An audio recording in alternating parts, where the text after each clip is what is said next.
Hello guys, எப்படி இருக்கீங்க எல்லாரும்? ஹோப் நல்லா இருப்பீங்க. இன்னைக்கு வந்து டியூஸ்டே நைட் எடுத்த வீடியோ தான் இது. என் ஃப்ரெண்டு வந்து சஷ்டி விரதம் இருந்தாங்க. ஸோ அதனால அன்னைக்கு ஈவினிங் விரதம் கம்ப்ளீட் பண்ணுறதுக்காக கொஞ்சம் ஸ்பெஷலாக சமைச்சிருந்தாங்க. நான் வந்து அன்னைக்கு ஆஃபீஸ் போயிருந்தேன். ஸோ நைட்டு டின்னருக்கு தான் நான் வர முடியும்னு சொல்லியிருந்தேன்.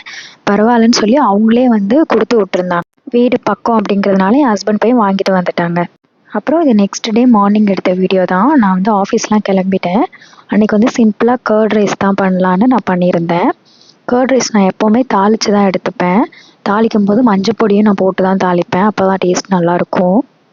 அப்புறம் அதுக்கு வந்து சைட் டிஷ் பார்த்தீங்க அப்படின்னா அன்றைக்கி நான் வெண்டைக்காய் புளிக்கூட்டு தான் பண்ணியிருந்தேன். எனக்கு தயிர் கூட வெண்டைக்காய் புளிக்கூட்டு காம்பினேஷன் ரொம்ப பிடிக்கும்.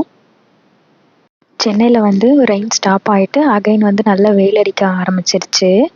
நேற்று தான் நல்ல மழை பெஞ்சது. மழைக்கு கொடை பிடிச்சிட்டு போனவங்க இன்றைக்கி எல்லாருமே வந்து வெயிலுக்கும் அதே கொடையை பிடிச்சிட்டு போகிறாங்க. ஆச்சரியமாக இருக்குது உண்மையாகவே சென்னை நினைக்கும் போது. நேற்று அவ்வளோ மழை பெஞ்சது. வெண்டைக்காய் கூடவே அன்றைக்கி நான் பாயில்டு எக்கும் எடுத்துக்கிட்டேன்.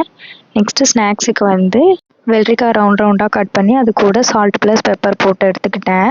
இதுதான் இன்றைக்கி பஸ் ஸ்நாக்ஸ் எனக்கு. அப்புறம் எல்லாமே நான் பேக் பண்ணிவிட்டு கிளம்பிட்டேன் ஆஃபீஸ்க்கு. அன்றைக்கி டின்னர் நான் ஆஃபீஸ்லேயே சாப்பிட்டேன்.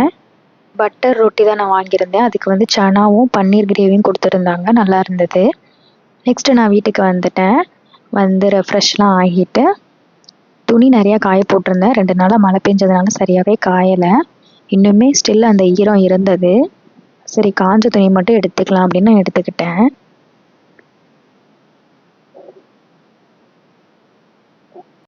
இந்த ரெய்னி சீசன் வந்தாலே துணி காய போடுறது தான் ஒரு பெரிய ப்ராப்ளமாகவே இருக்கும்.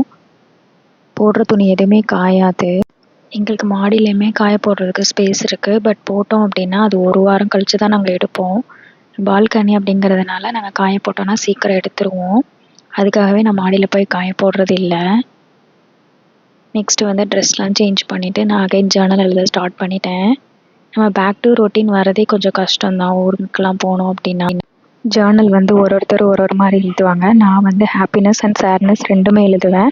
அப்போ தான் நம்ம நெக்ஸ்ட் டே வந்து எந்தளவுக்கு நம்ம லைஃப் வந்து மூவ் ஆகியிருக்கு அப்படிங்கிறத நம்ம தெரிஞ்சுக்கலாம். நெக்ஸ்ட் வந்து நான் பிக் பாஸ் பார்த்துட்டு அப்படியே நான் தூங்க போயிட்டேன். அவ்வளோதான். பாய். பிடிச்சிருந்தாலும் லைக் அண்ட் ஷேர் பண்ணுங்கள்.